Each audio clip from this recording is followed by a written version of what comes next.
আমি অপরূপা। আমার পৃথিবীটা এই ঘরের মধ্যেই বন্দি। আর আমি বিশ্বরূপা।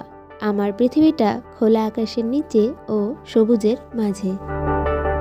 পাতার শব্দে, লাইনের ফাঁকে ফাঁকে এখানেই আমার শান্তি। কখনো কখনো জানালার দিকে তাকাই, মনে হয় আকাশ যেন ডাকছে আমায়। খোলা আকাশ, বাতাস, নীল ও সবুজের মধ্যে আমি আমার শান্তি খুঁজে পাই। কিন্তু কখনো কখনো মনে হয় আমার সব কথা শোনার মতো কেউ নেই।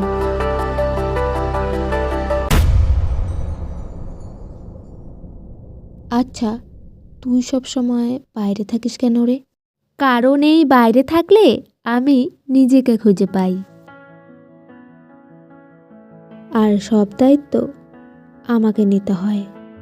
আর সব স্বপ্ন বয়ে নিয়ে আমি চলি।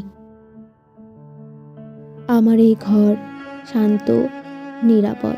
কিন্তু কখনো কখনো মনে হয় যদি খোলা আকাশের নিচে একটু দৌড়তে পারতাম, যদি বাতাসের হাওয়া গায়ে লাগাতে পারতাম। আমি বাইরে থাকি, কিন্তু কখনো কখনো মনে হয় আমার কথা শোনার জন্য আমার পাশে কেউ একজন থাকুক।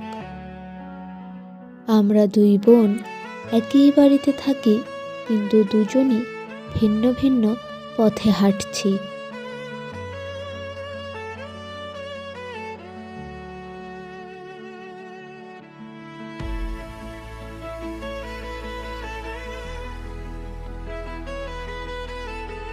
আজ আমি একটু মন ভরে আকাশ দেখব।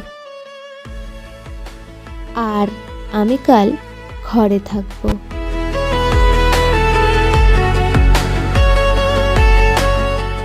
প্রতিটি জীবন আলাদা পথে এগোয়। কেউ বই পড়ে নিজের ভবিষ্যৎ তৈরি করে, আর কেউ স্বপ্ন আর অভিজ্ঞতায়। কিন্তু সবচেয়ে বড় শিক্ষা হলো নিজেকে চেনো, নিজের সময়কে মূল্য দাও এবং একে অপরের পথকে সম্মান করো।